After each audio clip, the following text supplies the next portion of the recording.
इतिहास संकलन समिति के मंच पर आप सभी श्रोताओं का हार्दिक स्वागत है। इस व्याख्यानमाला की दूसरी कड़ी में आज हम महाभारत की द्रौपदी और सावित्री इन महिलाओं के बारे में कुछ जानने की कोशिश करेंगे। उससे पहले मैं एक प्रार्थना करके आज के व्याख्यान का आरंभ करना चाहूंगी।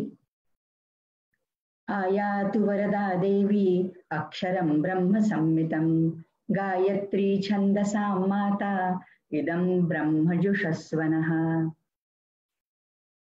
माता शारदा सरस्वती की प्रार्थना है कि वो हमें कुछ प्रेरणा दे। इसकी ऐसी प्रार्थना करके मैं आज के इस व्याख्यान का आरंभ करना चाहती हूँ।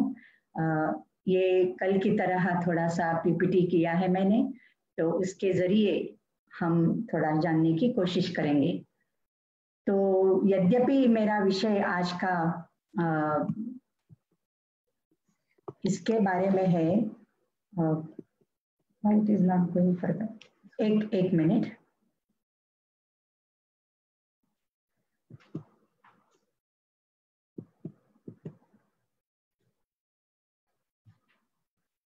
पीपीटी कुछ स्टक हो गई है। या महाभारत की महान महिलाएं, इस पर आज का व्याख्यान है। तो इसमें यद्यपि मैंने सावित्री और द्रौपदी के बारे में आपको कहा है, फिर भी महाभारत की स्त्रियों का अगर हम वर्णन करते हैं, उनके बारे में जानना चाहते हैं, तो कुंती के बिना हम आगे जा ही नहीं सकते। कुंती ये महाभारत की ऐसी महिला है जो एक दीपस्तंभ की तरह पूरे महाभारत में छाई है। एक विधवा पत्नी, पहले तो एक शूर राजा की पुत्री, और बाद में कुंती भोज ने उसको दत्तक ले लिया। बाद में अल्प आयु में ही वो उसने दुर्वासा ऋषि से मंत्र प्राप्ति करके यौवन सुलभ उत्सुकता से उसका प्रयोग किया, तो सूर्य देव की आराधना की उसने। जब कम उम्र में कुछ अच्छा हासिल होता है, कुछ प्राप्त होता है, तो उसके अच्छे विनियोग के लिए हम सक्षम नहीं रहते, उसका यह उदाहरण है। एक से अधिक पुरुषों से समागम है। धर्मराज, बाद में वायु और फिर इंद्र, इन तीनों से समागम करके उन्होंने, कुंती माता ने युधिष्ठिर तथा भीमसेन और अर्जुन जैसे शूर पुत्रों को प्राप्त किया। बहुप्रसवा स्त्री है। एक दिशा से देखा जाए तो कुंती और द्रौपदी में बहुत सारी समानताएं हैं। ये सास बहुएं हैं और उनमें बहुत सारी समानताएं हैं। ये एक और आश्चर्य की बात है। लेकिन दोनों के जीवन में सदैव आपदाएं आती रही, विपत्तियां आती रही, विजनवास दोनों को सहना पड़ा। फिर भी कुंती जब महाभारत के युद्ध के उपरांत कृष्ण ने उससे, कुंती से पूछा कि तुम अब क्या चाहती हो, तो कुंती ने केवल एक उत्तर दिया, विपदस् सन्तु नः शश्वत्। हे केशव, हम पर हमेशा सदैव विपत्तियां आए, क्योंकि विपत्तियों में ही तो हम भगवान का स्मरण करते हैं, उनको छोड़ते नहीं है कभी भी। जब तक हमें विपत्तियां नहीं आती, तब तक हम भगवान का स्मरण नहीं करते। तो ऐसी ये कुंती है। सीता के स्थान पर कभी कभी कुंती का नाम लिया जाता है। अहल्या, द्रौपदी, कुंती, तारा, मंदोदरी तथा। इसके लिए मैं कुंती का निर्देश यहाँ करना चाहती थी। उसकी व्युत्पत्ति अगर देखी जाए तो कुम नाम शरीरम उन्नति इति कुंती।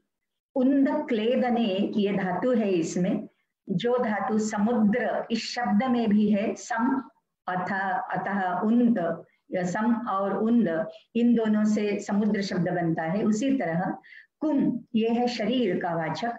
शरीरम उन्नति क्लेदयति, जो शरीर को भीगा बना देती है, भिगाती है, वो कुंती है। मतलब वो अपने शायद वर्षाव से या स्नेह के वर्षाव से भिगोती है, ये उसका अर्थ हो सकता है। कुंत यह एक शब्द है जो भाला, जो अस्त्र फेंका जाता है, उसके लिए कुंत ये शब्द प्रयोग संस्कृत में किया जाता है। कुंताहा प्रविशंति, ऐसे लक्षणा का एक प्रयोग भी है उसमें। तो ये भाला है जो शरीर के आर पार निकल जाता है। कुंती का व्यक्तित्व ऐसे है कि जो हमारे मन में बस जाता है, शरीर के पार जाता है। इसके लिए अगर शब्दकोशों में देखा जाए तो कुंती का दिया जाता है पांडु प्रियायाम, पांडु की पत्नी, शल्यक्याम गुग्गुल द्रुमे, और एक द्रुम का विशेषता है, उसे भी कुंती कहा जाता है। कुंत का एक अर्थ है शून्य, पूर्ण, जीरो या शून्य। और मुझे ऐसे ही थोड़ा भाषा का ज्ञान देखना चाहती हूँ मैं, भाषा शब्द के ऊपर थोड़ा और गौर से विचार करना चाहती हूँ। तब इंग्रजी शब्द जो वेकंट है वो कंट, वेकंट एंड कुंट, कुंती, ये थोड़े मुझे समान लगने लगे। बस ऐसे ही थोड़ी सी उसमें शब्दों की ये शब्दों का मजाक, शब्दों से मजा आता है उस तरह। जैसे पंचकम ना स्मरे नित्यम हमने कल देखा, उन्हें पॉपुलरली हम पंचकन्याएं कहते हैं। उसी तरह पंच सतीत्व का एक कंसेप्ट हमारे भारतीय परंपरा में है। उसमें सती, सीता, सावित्री, दमयंती और अरुंधति, ये 5 महिलाएं हैं। सती है वो दाक्षायणी, दूसरे जन्म में भी वो पार्वती के रूप में उन्होंने शिव जी का वरण किया, तो दक्ष की पुत्री है, और बाद में दक्षाध्वर में उसने खुद को जला दिया और बाद में पार्वती के रूप में पुनः जन्म लिया, यह सती है। सीता तो हमने कल देख लिया, सावित्री आज हम देखने जाएंगे। दमयंती है वो सीता की तरह नल से एक कनिष्ठ है, उनका भी आख्यान नलोपाख्यान वन पर्व में आता है महाभारत के। और अरुंधति ये ऋषि पत्नी है, ये वशिष्ठ ऋषि से एक कनिष्ठ रही है। पता नहीं क्यों, लेकिन पंच सतियों की अपेक्षा पंच कन्याएं महाभारत मतलब जो हमारे भारतीय परंपरा में है वो अधिक प्रसिद्ध हुई है। अब हम देखते हैं सावित्री और द्रौपदी, हमारी आज के व्याख्यान की जो हमारी नायिकाएं हैं इस व्याख्यान की, उनको। मद्र देश के राजा थे अश्वपति, और उन्हें बहुत सालों तक पुत्र या पुत्री अपत्य प्राप्ति नहीं थी। तो उन्होंने सूर्य का जो मंत्र है सावित्री गायत्री मंत्र, तो गायत्री पुरस्चरण किया, बहुत अनुष्ठान किया बहुत सालों तक, और बाद में सूर्य की आराधना से उन्हें एक तेजस्वी कन्या प्राप्त हो गई, अतः उन्होंने उनका नाम सावित्री रखा। सावित्री बस जब उम्र में आ गई, मतलब विवाह योग्य हो गई, फिर भी कोई उसे मांगने के लिए, उसका हाथ मांगने के लिए अश्वपति के पास नहीं आया। तो अश्वपति बहुत मायूस होने लगे, बहुत दुखी होने लगे, और उन्होंने सावित्री से कहा कि विवाह योग्य कन्या को घर में कितनी काल तक मैं रखूं, ये तो ठीक नहीं है, तो तुम ही जाओ और अपना वर खुद ढूंढ लाओ। फिर सावित्री निकल पड़ी, हईम रथेन, सुवर्ण युक्त रथ से वो अकेली ही राज्य से निकल गई। बहुत सारे आश्रमों में गई, बहुत सारे राज्यों में उसने प्रवास किया, उनके साथ उनके अमात्य थे और 2-4 लोग थे, तो उनको साथ लेकर वो अकेली वरण करने के लिए, वर का वरण करने के लिए निकल पड़ी। एक बार उसे ऐसे ही जाते समय प्रवास में शाल्व देश का जो अंध राजा था द्युमत्सेन, उसके पुत्र को उसने देखा, सत्यवान को देखा, और पहले ही दृष्टि में, दृष्टिपात में दोनों को एक दूसरे के प्रति प्रेम भावना उनके मन में अंकुरित हो गई। तो उसने बस निश्चय कर लिया कि मैं विवाह करूंगी तो सत्यवान से विवाह करूंगी। राजा ने उनसे कहा था, सावित्री से कहा था कि पति का वरण खुद करो और चयन करके मेरे पास आओ, मैं फिर तुम्हारा विवाह उसके साथ कर दूंगा। तो पिता के पास वापस गई मद्र देश में, और उन्होंने कहा कि सत्यवान का चयन मैंने कर लिया है। तभी नारद महर्षि और मद्रदेशीय राजा अश्वपति दोनों बातचीत कर रहे थे, दोनों का संवाद चल रहा था। और फिर नारद ने कहा, ब्रह्मर्षि नारद ने कहा कि सत्यवान का चयन तो अच्छा है, वरण के लिए ठीक है, किंतु वो बहुत अल्पायुषी है। यह सुनकर भी सावित्री का निश्चय बिल्कुल हिला नहीं, वो अडिग रही अपने निश्चय पर, और फिर उसने उसी से विवाह करने का जो उसका प्रण लिया था उसने उसको निभा दिया। राजा ने विवाह तो बड़ी धूमधाम से मनाया, लेकिन निकलते समय, क्योंकि वो राज्यच्युत राजा है और कहीं बाहर रह रहे एक छोटे से गांव में वन के पास, इसके लिए उसने संन्यस्ताभरणा, अपने सब आभरण अपने पिता के घर में छोड़कर वो सामान्य वल्कल परिधान कर सत्यवान के साथ हो ली। ऐसा वर्णन महाभारत के वन पर्व में आता है।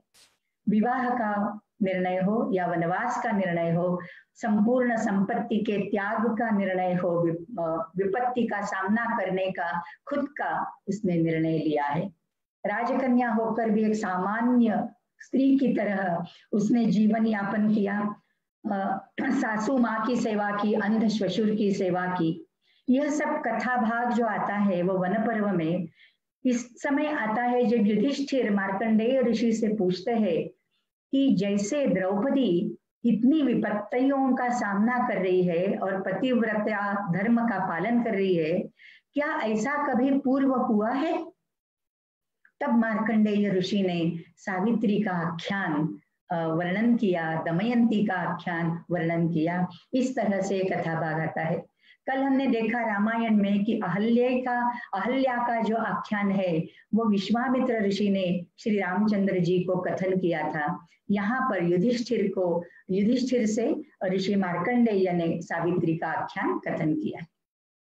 यह चित्र देखते ही आप जान जाएंगे कि ये सत्यवान यहाँ मृत पड़ा है बरगद के पेड़ के नीचे और यमराज आ गए हैं उनके वाहन पर, और वहां एक प्राण लेकर सत्यवान की एक छाया दिख रही है उनके पीछे और ले जा रहे हैं, और सावित्री उनसे विनती कर रही है।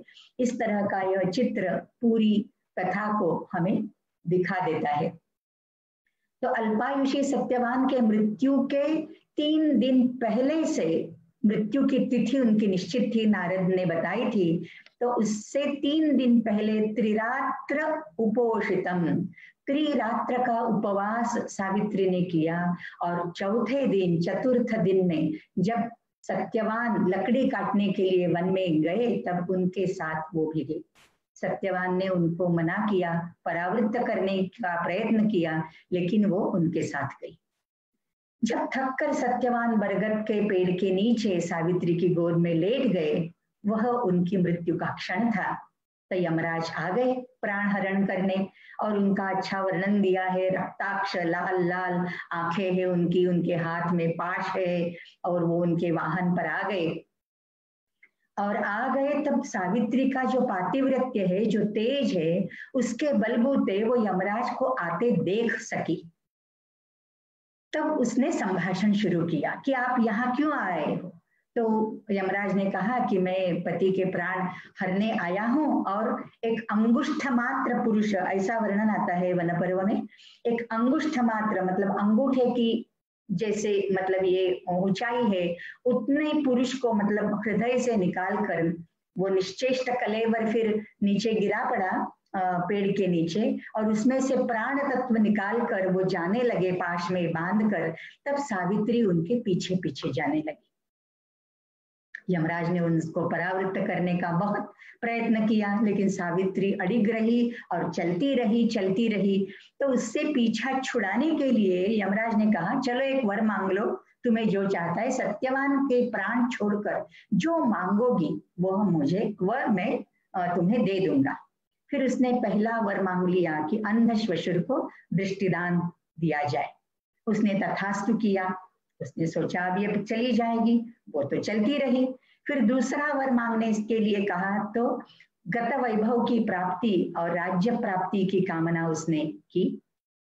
फिर भी चलती रही। फिर तीसरा वर मांगा तो तीसरा वर उसने मांगा कि मेरे पिताजी को पुत्र प्राप्ति नहीं है, मैं एक केवल कन्या उनके घर में मैंने जन्म लिया, तो मेरे पिता के लिए भी पुत्र की प्राप्ति हो।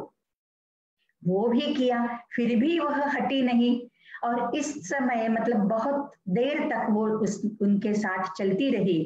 फिर उसने चतुर्थ वर मांगने के लिए कहा सावित्री से, और उसने कहा कि सत्यवान से मुझे औरस संतति चाहिए, बहु प्रसवा में हो जाऊं, बहु संतानों की माता हूं, यह मेरी कामना है। फिर इतना इतना सारा होकर, मतलब यमराज से इतना वाक्यार्थ किया उसने। वो वाक्यार्थ में एक बात ऐसी अच्छी कहती है जिस पर हमारा विवाह संस्कार आज का तुला है, सताम ही साप्तपदीनम सख्यम। जो सज्जन लोग रहते हैं उनका सख्य भाव जो है, उनमें जो सौहृद भाव या मित्र भाव जब निर्माण होता है, उसके लिए कुछ अधिक आवश्यकता नहीं है। बस 7 कदम वो साथ चल लिए तो उनमें सौहृद प्राप्त होता है, उनमें सख्य भाव निर्माण होता है। मैं आपके साथ इतनी देर तक चली हूँ, इसके लिए आप मेरे सखा है, मेरे सुहृद है। इस तरह से बहुत अच्छे वचन उसने कहे, वाक्यार्थ किया, बहस की, उसके वाक कौशल से यमराज बहुत प्रभावित हो गए। इसके लिए सावित्री यम संवाद, ये एक अच्छा अनूठा संवाद महाभारत में हम पाते हैं। सावित्री के ये उत्सव के सावित्री व्रत के बारे में हम बहुत जानते हैं यहाँ पे कि पति की दीर्घायु के लिए पूरी भारत भर में यह व्रत किया जाता है। और वटवृक्ष तले यह नाट्य घटा, इसके लिए वटवृक्ष की पूजा की जाती है। कर्नाटक, महाराष्ट्र, गुजरात में इसको वट पूर्णिमा कहते हैं और वट को पूरी प्रदक्षिणाएं लगाती है महिलाएं और उस दिन उपवास रखती है पति की दीर्घायु के लिए। बिहार, उड़ीसा, झारखंड, यहाँ भी यह सावित्री व्रत नाम से जाना जाता है। तमिलनाडु में यह व्रत ज्येष्ठ पूर्णिमा में न होकर फाल्गुन प्रतिपद में होता है, उसको पांगुनी नोम्बू ऐसा कहते हैं। लेकिन पूरे भारत भर में हमने देखा, दक्षिण हो, उत्तर हो, पूर्व हो या पश्चिम हो, सब जगह भारत भर में ये सावित्री आख्यान व्रत उत्सव के रूप में अभी भी विद्यमान है। ये वटवृक्ष की पूजा करना एक पर्यावरण पूरक दृष्टिकोण है, प्राकृतिक स्वास्थ्य के लिए यह कितना आवश्यक है यह भी ये जताता है। तो ये सावित्री व्रत के बारे में हमने ये जान लिया। एक और बात कहना चाहती हूँ कि अरविंद घोष, जिन्हें अरविंदो कहा जाता है, उनका एक दीर्घ काव्य है, अंग्रेजी में है, 24,000 पंक्तियां हैं उसमें, और वो एक मिस्टिक काव्य है। जैसे अरविंद घोष ये थोड़े थियोसॉफिकल या मिस्टिक टाइप के फिलोसोफर माने जाते हैं, तो आध्यात्मिक उन्नति का प्रतीक इस रूप में उन्होंने सावित्री का कल्पन किया है, यहाँ अंकन किया है। और तमसो मां ज्योतिर्गमय, ये जो वेदों की प्रार्थना है, उपनिषदों का ये जो शांति मंत्र है, तो अंधियारे से मुझे उजियाले की तरफ ले जाओ, मतलब अज्ञान से मुझे ज्ञान की तरह ले जाओ। इस तरह से सावित्री का आराधना, सावित्री की आराधना यहाँ की है। यह तो सूर्य के तेज से निष्पन्न है, यह एक सूर्य की किरण जैसे है, एक सुषुम्ना नाम की एक किरण है सूर्य की, उसका उल्लेख ऋग्वेद में आता है। तो सूर्य के तेज से संबंधित यह सावित्री पूरे अज्ञान का नाश करने वाली जैसे कोई ज्ञान शलाका है। और सावित्री में गायत्री मंत्र का पावित्र्य है और गायत्री मंत्र की सामर्थ्य भी है। उसमें से 2 पंक्तियां मैंने चुनी है, आप सावित्री यह काव्य खुद पढ़ सकते हैं। The eternal suffers in a human form. हम वस्तुतः पूर्ण रूप है, ब्रह्मा के रूप है, लेकिन हम मानवीय जीवन में हम यहाँ सह रहे हैं, सुख दुखों का सहन कर रहे हैं। The eternal suffers in a human form. He has signed salvation's treatment with his blood. He has opened the doors of his undying peace. So ये undying peace, अमर शांति की ओर अगर हमें बढ़ना है तो सावित्री की उपासना करनी पड़ेगी। यह एक अच्छा आध्यात्मिक संदेश इस काव्य में दिया जाता है। इसके बाद हम द्रौपदी को देखते हैं। द्रुपदस्य अपत्यम स्त्री, द्रुपद की पुत्री है ये, द्रुपदस्य अपत्यम स्त्री, यह उसका वर्णन किया जाता है, मतलब तद्धित रूप है ये। द्रुपद का एक अर्थ है वृक्ष अथवा स्तंभ। यह द्रुपद न होके यह शब्द दृढ़ पद ऐसा था पहले, और फिर वर्ण लोपात, ढ इस वर्ण का लोप हो गया और द्रुपद दृढ़ पदः इसका द्रुपदः हो गया, मतलब जो निश्चयी है, जो निश्चयी स्वभाव के पिता है, उनकी यह कन्या है। स्वाभाविक ही यह स्थिर स्वभाव वाली है, चंचल बिल्कुल ही नहीं है, कभी भी किसी के सामने झुकने का उसका स्वभाव ही नहीं है। किसी के सामने न झुकने वाली, स्थिर स्वभाव वाली, दृढ़ निश्चयी, यह द्रौपदी का यथार्थ वर्णन हो सकता है। वह अयोनि संभवा है, हमें ज्ञात है उसका जन्म का वृत्तांत जो है वो यज्ञ के समय धृष्टद्युम्न और याज्ञसेनी, इसके लिए तो उसे याज्ञसेनी कहते हैं, यज्ञ से संभूत है वो, इसके लिए वो अग्नि की तरह, अग्निशिखा जैसी दीप तेजा है, बहुत तेजस्वी है। उसके वर्णन में कोई कमी नहीं छोड़ी है व्यास महर्षि ने, उसका वर्णन बहुत अच्छे से किया है। उसके और भी कई नाम है, योजन गंधा है क्योंकि उसकी शरीर की जो महक है, शरीर की जो सुगंध है वो एक योजन तक सुगंध फैलती रही और इसके लिए उसे योजन गंधा। मालिनी, महाभारती, पूरे महाभारत का केंद्र बिंदु द्रौपदी मात्र है, इसके लिए महाभारती। पांचाली, क्योंकि पांचाल नरेश की कन्या है, द्रुपद की कन्या है। कृष्णा, कृष्ण की सखी है, इसके लिए उसे कृष्णा कहते हैं। और सैरंध्री, जो विराट पर्व में, महाभारत के विराट पर्व में ये कथा भाग आता है, जो अज्ञातवास है पांडवों का, अज्ञातवास में पांडवों ने भिन्न भिन्न रूप से विराट के दरबार में काम ले लिया, तब द्रौपदी सैरंध्री करके जो रानी थी, विराट राजा की रानी सुदेशना, उनके यहाँ सैरंध्री, ये सैरंध्री आज के विषय में कहा जाए तो ब्यूटी पार्लर चलाने वाली, ऐसा हम कह सकते हैं, प्रसादिका है, मूलतः वो प्रसादिका है। तो सैरंध्री के रूप में उसने काम किया। सीता और द्रौपदी, रामायण और महाभारत की ये जो दो नायिकाएं हैं, दोनों ने वनवास सहा, दोनों ने अपने पातिव्रत्य की कसौटी, मतलब उसकी परीक्षा, परिस्थिति ने उनके पातिव्रत्य की परीक्षा ली। सीता के बारे में उनके विनय भंग का रावण छोड़कर और किसी ने प्रयत्न नहीं किया था, लेकिन द्रौपदी को बार बार इस तरह की अवहेलना का प्रतिकार करना पड़ा। दुर्योधन हो, जयद्रथ हो या कीचक हो, इन तीनों ने उसको बहुत विभिन्न अंगों से ललचाने की कोशिश की। जब पांडव वनवास में थे तब जयद्रथ ने वहां आकर कि मैं तुम्हें पटरानी बनाता हूँ और मेरे साथ तुम आ जाओ, यहाँ वन में क्या कर रही हो, इतनी महारानी का वैभव भोगने की तुम्हारी योग्यता है और तुम्हें देखो तुम्हारे 5 पति होकर भी तुम्हें हार दिया उन्होंने युद्ध में, और इस तरह से तुम संकटों का सामना कर रही हो, मेरे साथ क्यों नहीं चलती। कीचक ने भी उसे बहुत सारे ललचाने की कोशिश की, लेकिन उसका पातिव्रत्य टस से मस नहीं हुआ। तो सारी कसौटियों पर वह खरी उतरी। यह इसके लिए उसे पातिव्रत्य धर्म का एक प्रतीक, 5 पति होकर भी वह पतिव्रता है, यह उसके बारे में कहा जाता है। उसका जो वर्णन किया है उसमें श्यामा, कृष्णा है वो सांवली है, वह गोरी नहीं है। श्यामा पद्मपला साक्षी, नील कुंचित मूर्धजा, बहुत लंबे घने काले बाल है उसके, और कुंचित है मतलब उसको घुंघराले बाल बोलते हैं, घुंघराले बाल है। ताम्र तुंग नखी, उसके जो तुंग, बहुत लंबी लंबी उंगलियां हैं और अच्छे मतलब नेल पेंट के बिना भी ताम्र है, मतलब रक्तवर्णीय उसके नख है। शुभ्रुहु पीन पयोधरा, उसका बहुत अच्छा वर्णन महाभारत में पाया जाता है। नीलोत्पल समो गंधा, उसके शरीर की जो गंध है हमने देखा योजन गंध, वो नीलोत्पल की भांति है।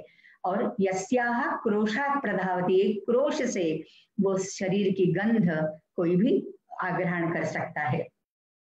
ये उसका शारीरिक वर्णन हो गया, शारीरिक सौंदर्य का वर्णन हो गया। लेकिन महाभारत में जो हम द्रौपदी को पाते हैं वो केवल शारीरिक दृष्टि से सुंदर नहीं, बल्कि मानसिक दृढ़ता से भी परिपूर्ण है, पूरेपूर है।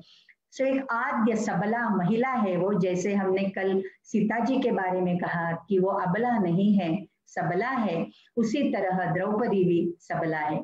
और जिनकी भी बुरी नजर उस पर पड़ी उन सब का नाश हो गया, कोई भी बचा नहीं, पूरे कुल सहित उनका नाश हो गया।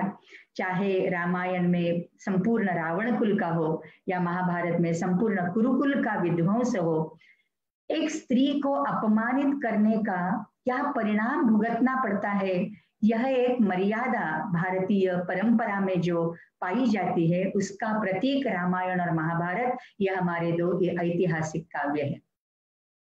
उसने हमेशा अपने कर्तव्य का भान रखा, स्वाभिमान की रक्षा की। ये उत्तम मनोबल के सिवा यह अशक्य है, असंभव है, क्योंकि कहा जाता है कि स्वभाव से नारियां महिलाएं मृदु रहती है, लेकिन यह बाह्यांग से चाहे कोमल हो मृदु हो, लेकिन अंतरंग से मन से बहुत दृढ़ निश्चयी है, पत्थर जैसी है। यह एक उत्तम मनोबल का उदाहरण हम यहाँ पाते हैं।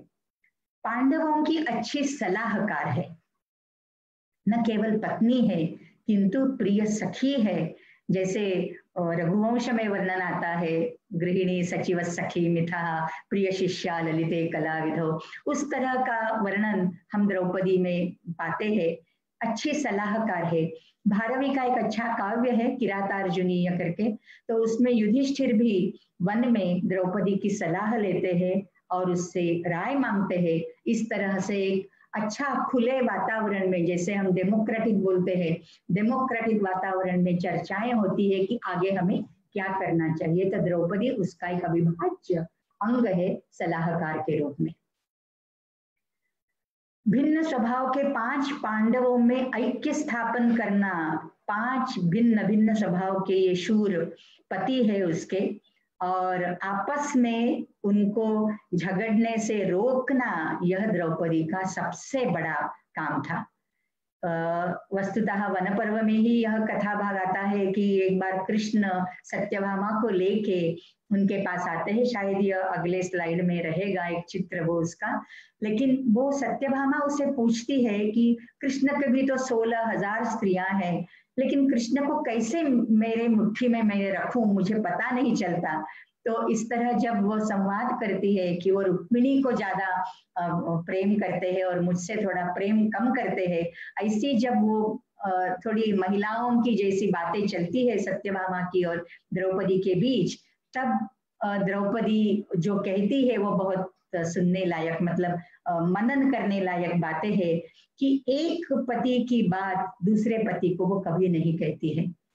एक पति के साथ वो रही और बाद में 1 महीने के बाद रजोधर्म के उपरांत वह पुनः दूसरे पति के महल में प्रवेश करती है, प्रासाद में प्रवेश करती है। तो रजोधर्म के साथ ही पिछला सारा भाग वही छोड़ के वो नए सिरे से एक जीवन, नई आयु उसके साथ दूसरे पति के साथ व्यतीत करती है।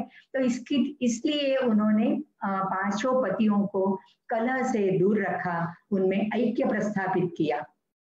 अगर ऐसा नहीं होता, द्रौपदी के लिए अगर ये झगड़ते रहते तो क्या हो जाता, महाभारत कुछ और ही हो जाता।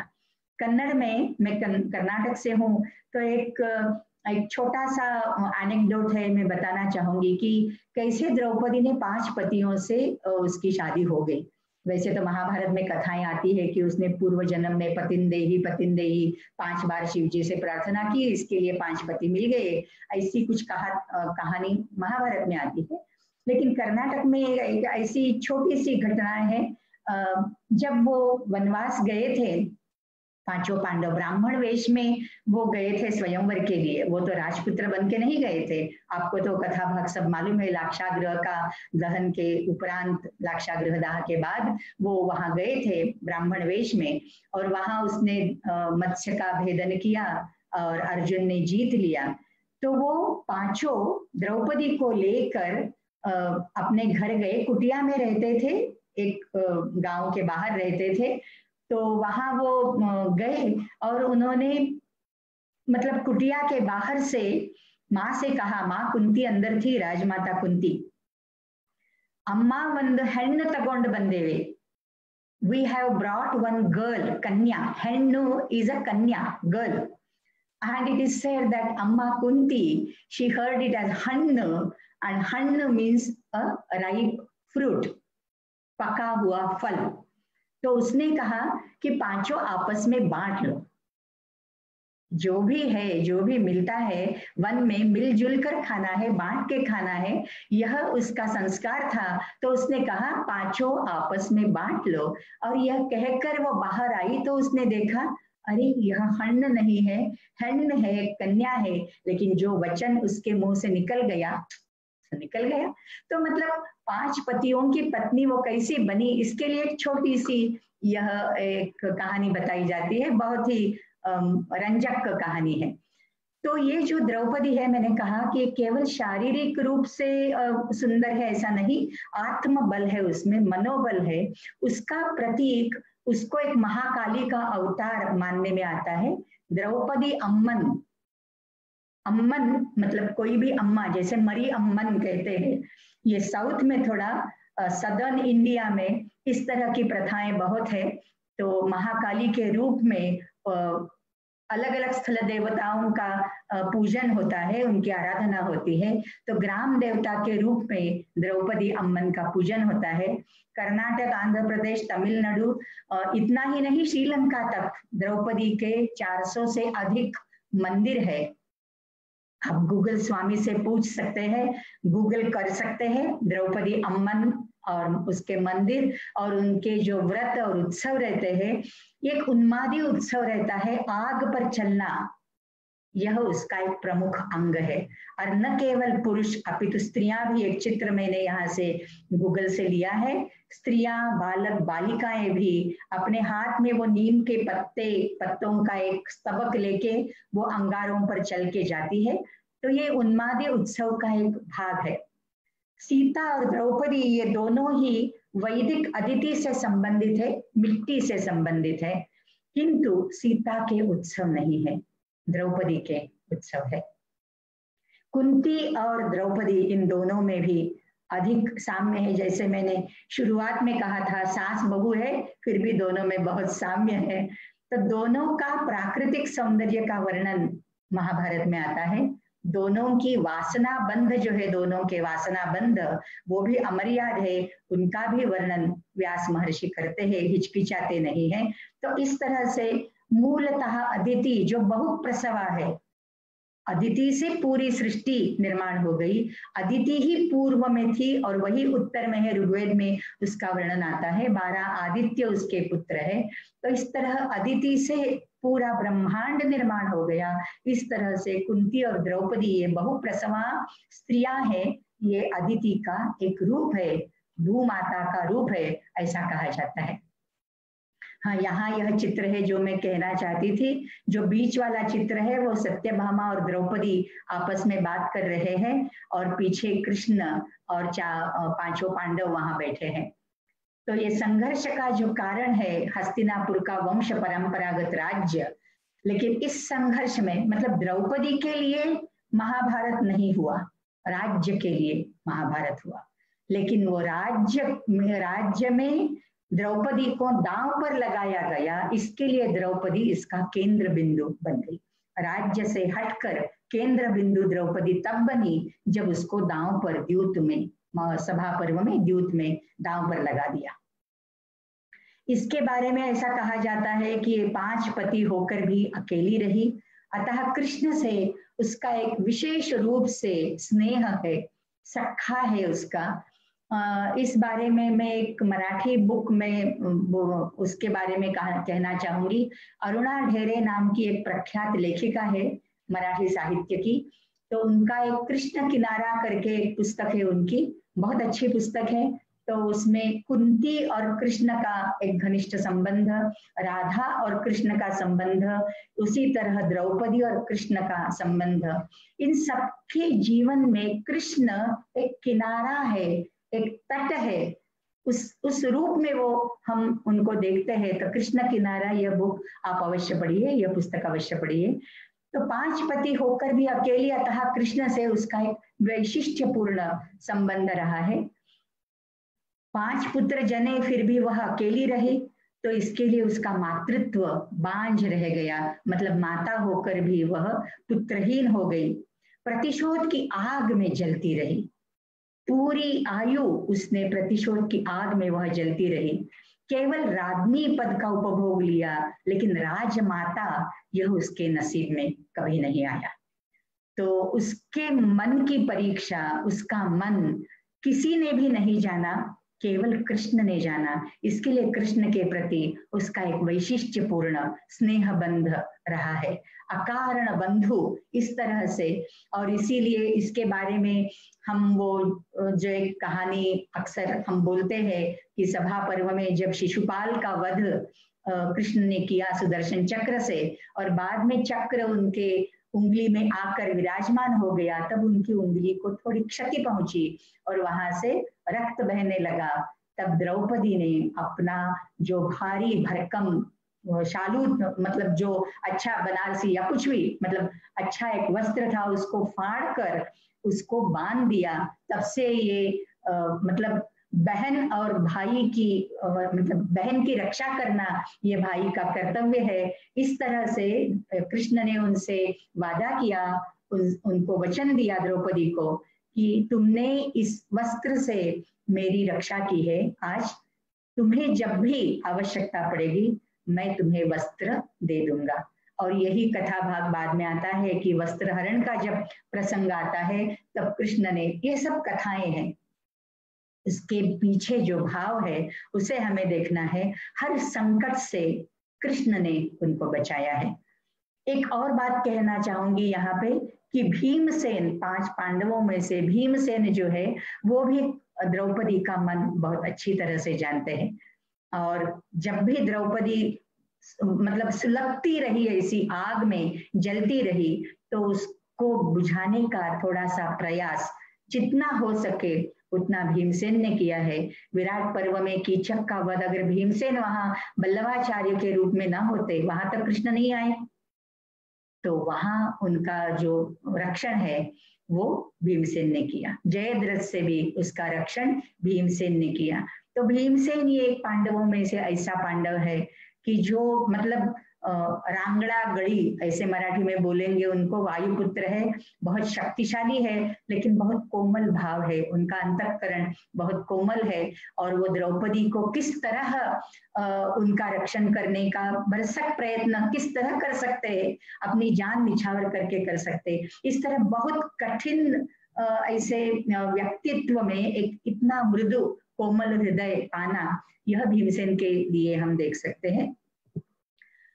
फिर स्त्री शक्ति के प्रतीक, अभी ये देवी स्वरूप मानी जाती है। अब तक जो हमने 5-6 स्त्रियां देखी और 7 कुंती को लेकर, तो ऐतिहासिक साहित्य से लेकर आज तक नारियों का पूजन, जैसे ललिता पंचमी में कुमारियों का पूजन होता है, और श्रावण महीने में शुक्रवार के दिन विवाहिता स्त्री का पूजन होता है। इस तरह ऐतिहासिकता से आज तक नारी का सम्मान किया जाता है, और मनुष्य जाति में स्त्री ही देवी कहलाई जाती है। देवी और स्त्री या सामान्य महिला नारी, इनमें समानताएं हैं। वो समानताएं क्या है? तो सृजनशीलता है, प्राकृतिकता है और प्रासंगिकता है। प्रसंगोचित उनका व्यवहार होता है, और इसीलिए अकेली स्त्री पति के बाद अपने बच्चों का लालन पालन कर सकती है, उनका पोषण करके उनको बड़ा कर सकती है, लेकिन अकेला नर, अकेला पुरुष यह करने में थोड़ा असमर्थता महसूस अनुभव करता है। यह हम समाज में भी देखते हैं। तो प्रकृति और संस्कृति, प्रकृति या प्राकृतिकता है, स्वाभाविकता है, और संस्कृति संस्कारों से उत्पन्न होती है। इन दोनों का संगम महिलाओं में पाया जाता है। सच कहा है हमारी परंपरा में, यत्र नार्यस्तु पूज्यन्ते रमन्ते तत्र देवताः। इसके लिए स्त्री शक्ति के प्रतीक नारी में हम पाते हैं। नायिका से देवी, यह जो प्रवास है, यह आखिरी स्लाइड है मेरा। आज भी 35-40 मिनट्स हो गया, मैं आधे घंटे में तो कुछ पूरा नहीं कर पाती। तो यह हमने देख लिया। कल से मैं यही बात दोहरा रही हूँ, वापस कह रही हूँ कि इन सभी स्त्रियों का, महिलाओं का जन्म अयोनिज है, अयोनि संभवा है, और विवाह के अनंतर उनके वास्तविक जीवन का आरंभ हो जाता है। वैसे भी हम देखते हैं सामान्य रूप से भी कि 20-25 साल की उम्र तक कन्या अपने पिता के घर रहेगी। आज के समाज में कदाचित 30 साल की उम्र तक रहेगी अपने पिता के घर में। उसके बाद का अनंतर का जो जीवन, वो लंबा जीवन है, वह उसकी आयु लंबी है और वही उसकी उसके बल की परीक्षा जो है वो वहां पर उत्तर काल में होती है। इसके लिए विवाह के अनंतर ही वास्तविक जीवन का, नायिका के रूप के जीवन का प्रवास उनका आरंभ होता है। सभी महिलाओं का यह जीवन संघर्षपूर्ण रहा। विरह है, अपमान, दुख, विपत्तियां, सबका सामना करना पड़ा। कोई भी यूनिडायमेंशनल इसमें पर्सनालिटी नहीं है, एक रेशीय कुछ भी नहीं है, बहुउद्देशीय बहुरेशीय व्यक्तिमत्व इन सबके है और सभी विपत्तियों का सामना धैर्य से किया, न डगमगा कर किया। और किसी का भी जीवन परिपूर्ण नहीं कह सकते हम।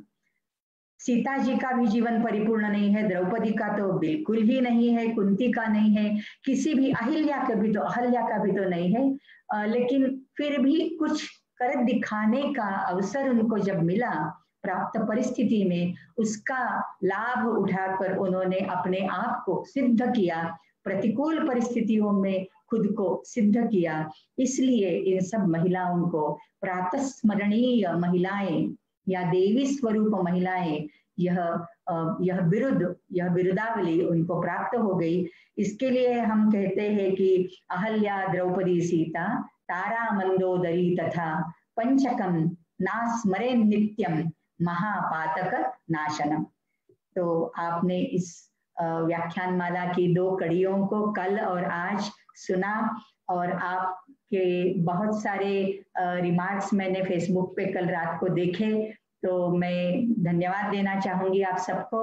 और भारतीय इतिहास संकलन समिति कोंकण प्रांत, उसमें बोरिवली भाग, जिसकी मैं खुद एक अधिकारी व्यक्ति हूँ, तो लेकिन फिर भी इस संस्था ने मुझे यहाँ निमंत्रित किया, इसलिए संयोजक सुरेंद्र तन्ना जी और व्याख्यानमाला की प्रमुख जो आयोजिका है वो पूजा कुलकर्णी, और इतने अच्छे पोस्टर इन्होंने किए प्रवीण लाड़े जी हमारे तो है ही, और हमारा जो आईटी विभाग है चिन्मय विश्व विद्यापीठ का, इनकी मदद के बिना, इनकी सहायता के बिना यह सब करना असंभव था। तो सबका ऋण निर्देश आपकी तरह मैं भी करती हूँ।